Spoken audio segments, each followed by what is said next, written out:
गद्दोपुर बचाओ संघर्ष समिति का आंदोलन लगातार जारी। पूर्व मंत्री पवन पांडे ने पीड़ित लोगों से मुलाकात कर सुना उनका दर्द।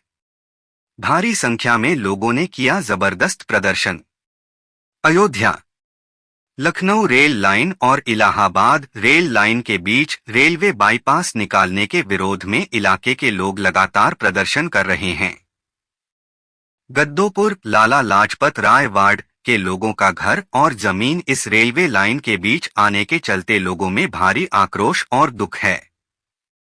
आज इस आंदोलन में सपा के पूर्व मंत्री पवन पांडे शामिल हुए। इस दौरान सैकड़ों की संख्या में लोग मौजूद थे। महिला और पुरुष अपना दुख व्यक्त करने लगे और उन्होंने मांग की कि वह उनकी आवाज रेल मंत्रालय तक पहुंचाएं, जिससे उनके घर और उनकी जमीन बचाई जा सके। ग्रामीणों की मांग थी कि रेलवे लाइन बाईपास को और कहीं स्थानांतरित किया जाए, जिससे लोगों की कम क्षति हो सके। रेलवे लाइन के निर्माण से लोग पूरी तरह से बर्बाद हो रहे हैं। पूरे जीवन की जमा पूंजी खर्च कर घर बनवाकर रह रहे भारी संख्या में सैनिकों के परिवार भी प्रभावित हो रहे हैं। सैकड़ों सालों से यहां पर रह रहे लोगों को अब समझ में नहीं आ रहा है कि वह कहां जाए। पूर्व मंत्री ने इस दौरान कहा कि वह लोगों की आवाज बनेंगे और इसे दिल्ली तक ले जाएंगे। सांसद अवधेश प्रसाद रेल मंत्रालय समिति में सदस्य हैं, उनसे बात की गई है और वह यह मामला संसद में भी उठाएंगे और किसी भी कीमत पर इस सर्वनाश से लोगों को बचाया जाएगा। भारी समर्थकों के साथ पहुंचे पवन पांडे ने लोगों को आश्वासन दिया कि वह उनकी लड़ाई में कदम से कदम मिलाकर चलेंगे और लोगों को न्याय दिलाएंगे। सरकार के फैसले से अयोध्या में भारी क्षति हो रही है, जिसका खामियाजा भाजपा को भुगतना पड़ेगा।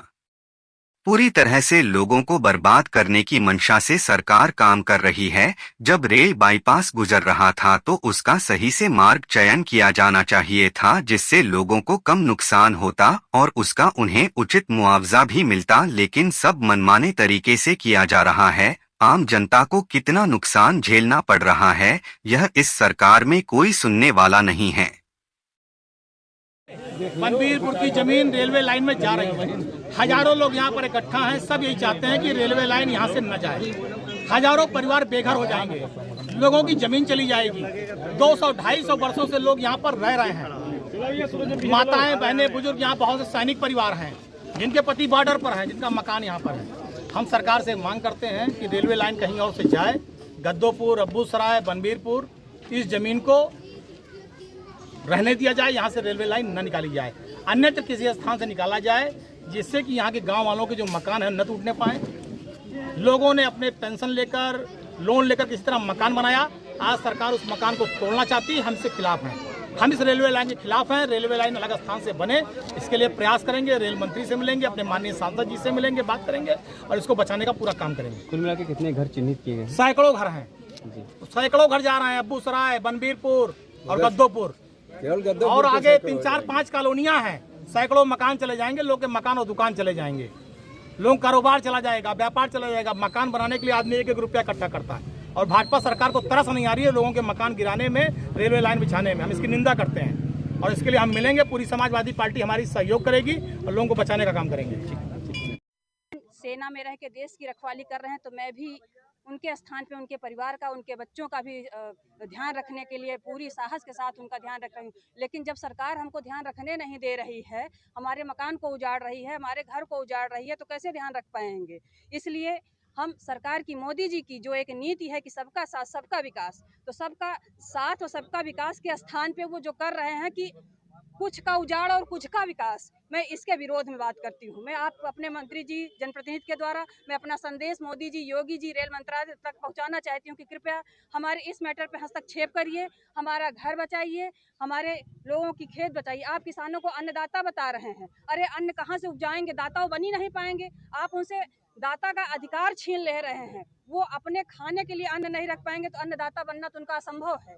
इसलिए मैं आशा करती हूँ कि आप हमारी पहल को आगे पहुँचाइए, इस मुहिम को आगे करिए, जिससे हमारा घर बचे।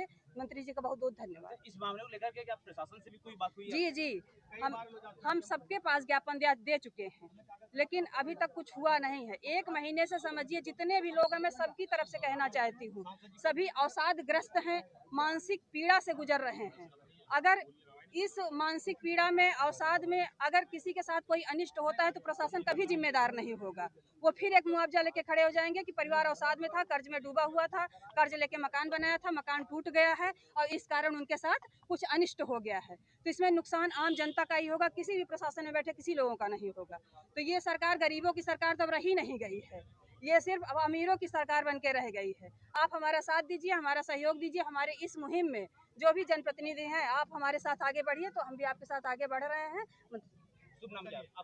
गुंजन सिंह। सैकड़ों सालों से बसा हुआ पुराना जन्मभूमि हम लोगों का, बाबा दादा परपाजा पहले से आ रहे हैं। अब ये उधर से लाइन, इधर से line, Lucknow line, Allahabad line, उधर नहरा, इस तरीके से तमाम काम ऐसे किए जा रहे हैं जिससे कि खेत तो रही नहीं जा रहा है। अब जो घर बचा है वो भी तोड़ दे रहे हैं। कैसे कोई बनवाएगा घर? कितनी मेहनत से आदमी इकट्ठा करके पेड़ काट करके जो घर बनवाता है, कैसे करेगा उस चीज़ को? तो इसमें जो है सहयोग मंत्रियों का मिलना चाहिए, नेताओं का मिलना चाहिए। अब उन्हीं का नहीं मिलेगा तो हम क्या कर पाएंगे? अब वही रह गया है कि जितनी जनता हमारे गांव की वो खड़ी हो जाएगी, या तो उसको मारेंगे या तो बनाएंगे, यही होगा।